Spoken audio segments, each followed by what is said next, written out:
Peace be upon you, and welcome to a new episode. Today's story will leave you in disbelief. How can a person transform from someone ordinary into someone capable of committing such a crime? Today, we're telling the story of a horrific murder that shook the small village of Nag Sand in Nakada, Kenya Governorate, Upper Egypt. On January 1st, 2024, the neighbors in a quiet building woke up to an extremely foul smell like poison coming from the apartment of a young man named Hazem, only 22 years old. At first, people thought it was just spoiled food or something rotten in the kitchen, something normal. But when the smell became unbearable and started spreading through the entire street, the neighbors decided to call the police. The police arrived and, after obtaining a warrant from the prosecution, broke down the door of the apartment. What they saw inside was a nightmare. Hazem was lying on the living room floor, his body soaked in blood. He had been stabbed in the chest and neck, with horrific signs of slaughter that made the scene look like a horror movie. Blood was all over the carpet, and the body had already started to decompose.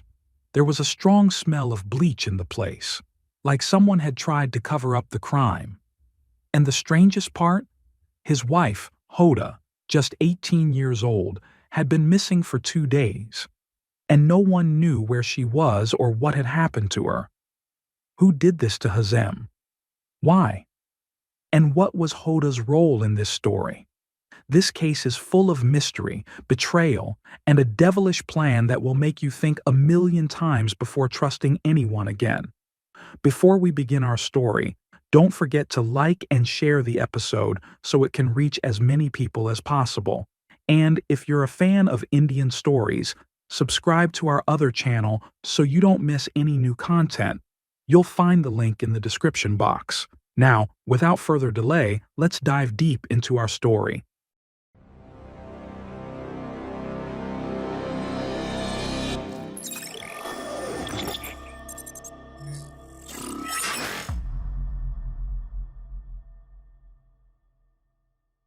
To understand the story from the beginning, we need to go back in time to the year 2014, 10 years before the crime. In the village of Nag Sand, everyone knows each other, from the grandfather to the youngest child. Traditions and customs rule everything, and shame in Upper Egypt is like fire. Once it appears, it burns everything. Hazem was just a young boy then, 12 years old, a quiet and respectful kid from a well-regarded family. His family worked in farming and did simple jobs in the village. Hazem was known for being calm and kind, always eager to help, whether working with his father in the fields or assisting neighbors with small tasks. At the same time, Hoda, an 8-year-old girl, was living with her family in the same village. She was mischievous and full of life, always running through the streets, joking with the kids, and chatting with the adults like she was one of them. She had a way of winning everyone's heart, but deep inside, there was something no one could see, something that would surface years later, like a seed buried in the ground waiting for the right time to grow. By 2016, Hazem had turned 14 and was helping his father more with farm work. He was hardworking, loved to learn, and dreamed of having a decent job so he could live a comfortable life. Hoda, who was 10 by then, started showing her talents at school. She was smart, articulate, and always a star in school events. Her family believed she would become someone important one day, but they always told her, "Stay quiet." Upper Egypt doesn't like girls who talk too much. But Hoda didn't listen. She lived the way she wanted, freely, though still within the boundaries of tradition.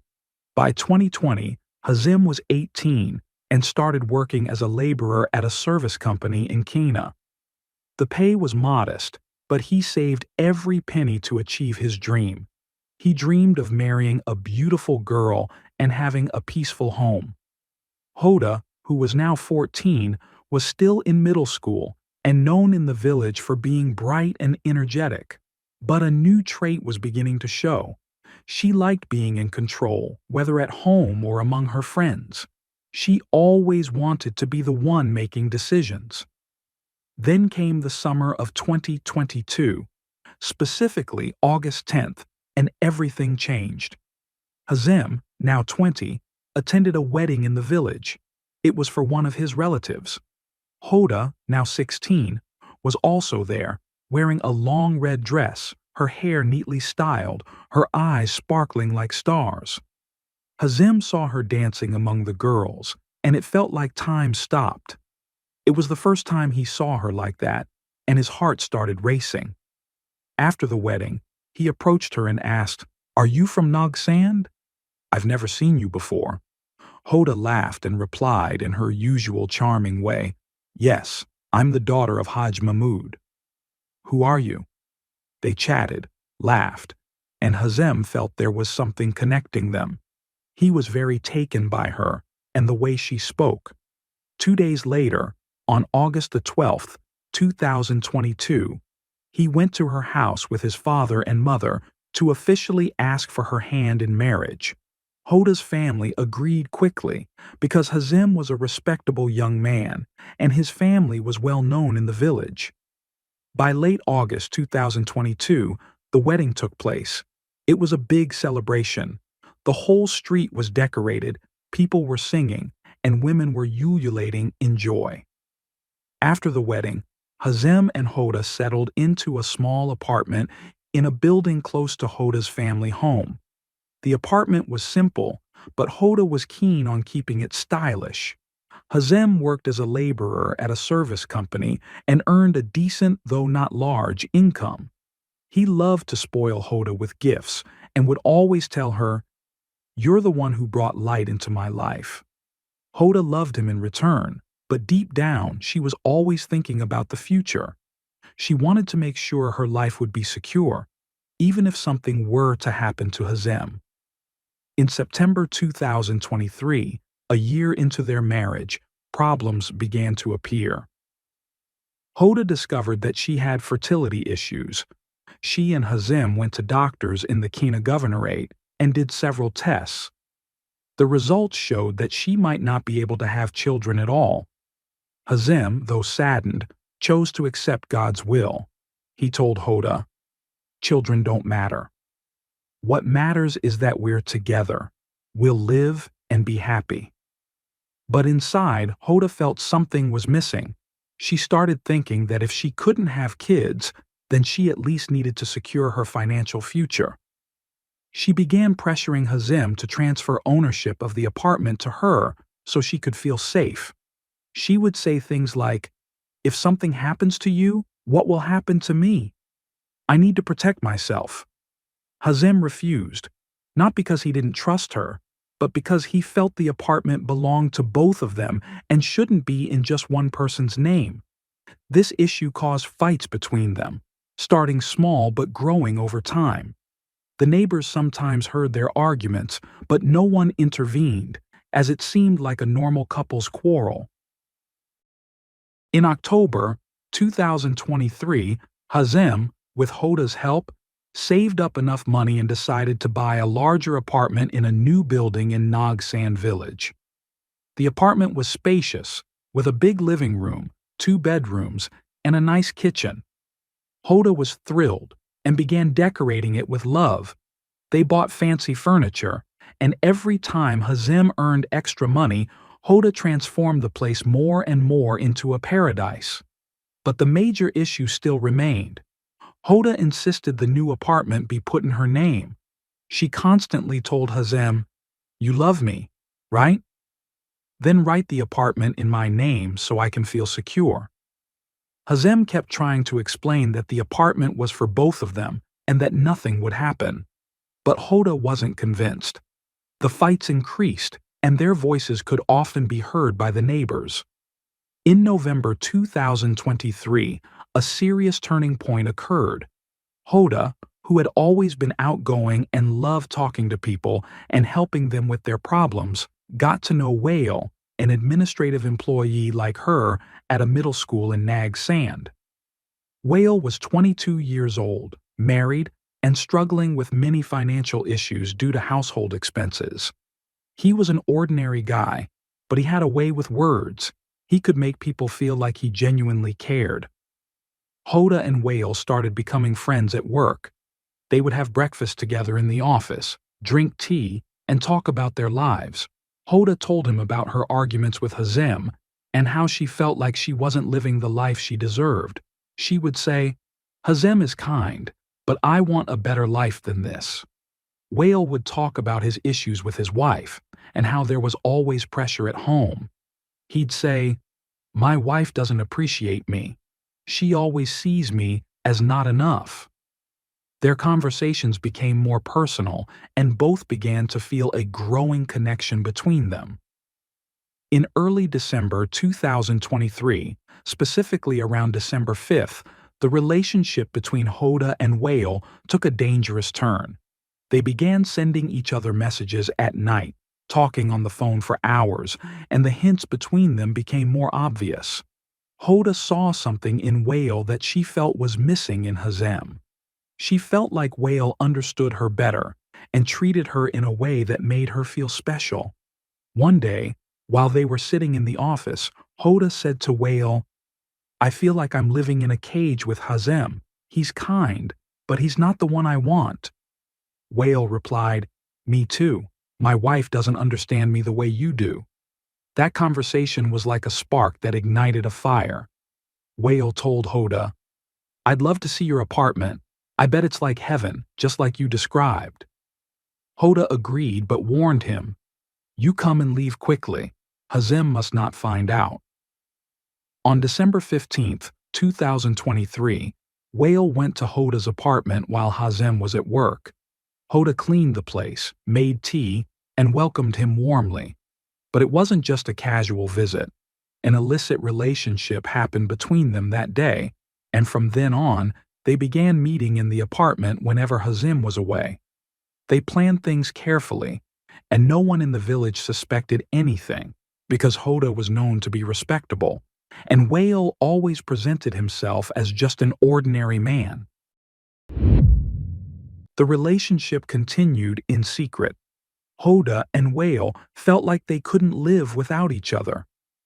On December 20th, 2023, while sitting in the school office after work, Hoda said to Whale, "I can't live like this. If I divorce Hazem, I won't get anything. The apartment, the money, all of it will be gone. But if I become a widow, everything will be mine." Whale was shocked by what she said and replied, "Are you serious? That's murder." Hoda responded, "Don't worry. I'll take care of everything. No one will suspect us. Just do exactly what I say." Whale, who was deeply in love with her, agreed to listen, even though he felt this was very dangerous. He said, "All right, tell me the plan." Hoda then explained a devilish plan, calculated to the smallest detail. On December 25th, 2023, Hoda started executing the plan. That night, she went to Hazem pretending to be very upset. She told him, "I had a fight with my colleague at work, Whale. He insulted me in front of everyone at school. I can't let this go. You have to step in, Hazem." Hazem, like any man who loves his wife, got angry and told her, "Don't worry, I'll talk to him and see what this is all about." On December 26, 2023, Hazem called Whale and said, "Come over to the house. Let's sit and resolve this like men." Whale agreed, knowing this was part of the plan. He called Hoda and said, "I'm ready. But are you sure about what we're doing?" Hoda replied, "Don't worry. Everything will go perfectly." That same day, at 8 p.m., Whale arrived at the apartment of Hazim and Hoda. Hazem welcomed him, and they sat in the living room. Hoda pretended to be upset with Whale and said to Hazem, "He insults me at work and says I do all the work." Whale replied, "You're the one who keeps saying I don't do anything. It was all just an act." Hazem tried to calm them down and said, "Enough. We're decent people. Let's solve this peacefully." At that moment, Hoda said, "I'll go make some tea." That was the secret code they had agreed on. As soon as she went into the kitchen, Whale suddenly stood up, grabbed Hazem by the neck, and began strangling him with all his strength. Hazem tried to fight back and hit him, but Whale was stronger. Hoda rushed out of the kitchen with a large kitchen knife. She stabbed Hazem in the chest, once, twice, 3 times, and even in the neck. Blood started pouring like a waterfall. Hazem, who was fighting to stay alive, screamed, "Why, Hoda?" But Hoda didn't respond. Whale continued choking him until he was sure he was dead. The scene was horrific. Blood covered the carpet, and Hazem, the young man who once dreamed of a peaceful life, had his life ended in just minutes. Hoda and Whale weren't shaken. They knew they had to act fast. Hoda said to Whale, "You leave now, and I'll take care of the rest." Whale left the apartment, and Hoda brought a bottle of bleach from the bathroom and poured it over Hazem's body to delay the smell. After that, she packed a bag of clothes, opened the apartment door, and started yelling loudly, "I'm leaving the house, Hazem. You insulted me and my family. I won't stay here another second." The neighbors gathered around, trying to calm her down. One of the neighbors said, "Calm down, Hoda. Every home has its arguments." But Hoda was insistent. She told them, "I'm going to my parents' house. I won't stay with him after what he did." She locked the door and headed to her family's house, pretending she was upset and had walked out. On January 1st, 2024, the neighbors began to smell a strange odor coming from the apartment. At first, they thought it was something normal, like spoiled food. But when the smell became unbearable, they called Hoda. She told them, "Hazem probably left the food out to rot. He's always like that, careless." But the neighbors weren't convinced. That same day, they decided to notify the police. Security forces arrived, and after obtaining permission from the prosecution, they broke down the apartment door. When they entered, they were met with a horrific scene. Hazem's body, stabbed and slaughtered, with blood everywhere. The smell of bleach was strong, but it couldn't mask the stench of the decomposing body. They called Hoda immediately, and she arrived in less than an hour, putting on a dramatic act of breakdown. She screamed, "I wish I had never left him. Who did this to him? He was my love." The neighbors believed her, but the head detective present felt something was off about her performance. He thought to himself, "There's something suspicious about this woman." The investigation began on January 2nd, 2024. Forensics confirmed that Hazem died from stab wounds and throat slashing, and that bleach had been poured on the body to delay its discovery. The police began questioning the neighbors, and they all said that Hoda had left the house 2 days earlier after an argument with Hazem. But the chief detective wasn't convinced. He decided to investigate the school where Hoda and Whale worked. Their colleagues said there was something unusual between Hoda and Whale. They were always together, having breakfast, talking for hours, and there were noticeable signs between them. One co-worker named Mona told the police, "Hoda and Whale were always alone together in the office, and they used to look at each other in a strange way." On January 3rd, 2024, the police summoned Whale for questioning. As soon as Whale felt the pressure, he broke down and said that Hoda was the one who planned everything. He said, "She told me we had to get rid of Hazem, and I followed her orders because I loved her." When Hoda was confronted with Whale's statement, she initially denied everything, saying, "He's lying. I didn't do anything." But after hours of interrogation and being shown the evidence, she also broke down. She confessed that she planned the murder because she wanted the apartment and the money, and that she loved Whale and was willing to do anything to be with him. On January 4th, 2024, the public prosecution ordered that Hoda and Whale be detained for 4 days pending investigation. The case became the talk of the entire village. People were shocked. How could Hoda, the girl who always helped others, turn out to be a killer? And how could Whale, the man who seemed so respectable, agree to such a crime? The story felt like a movie, but unfortunately it was all real. The investigation lasted for months. The police searched everything, from Hoda and Whale's phones, to neighbors' testimonies, to the forensic report. They found messages between Hoda and Whale on the phone where they were planning the crime. In one message, Hoda wrote to Whale, "If we get rid of him, everything will be ours." Whale replied, "I'm scared, but I'll do whatever you say." In March 2024, the prosecution officially charged both with premeditated murder. The case went to trial in June 2024. The courtroom sessions were full of drama. Hoda tried to play the victim and claimed that Hazem had treated her badly and that she was forced to defend herself.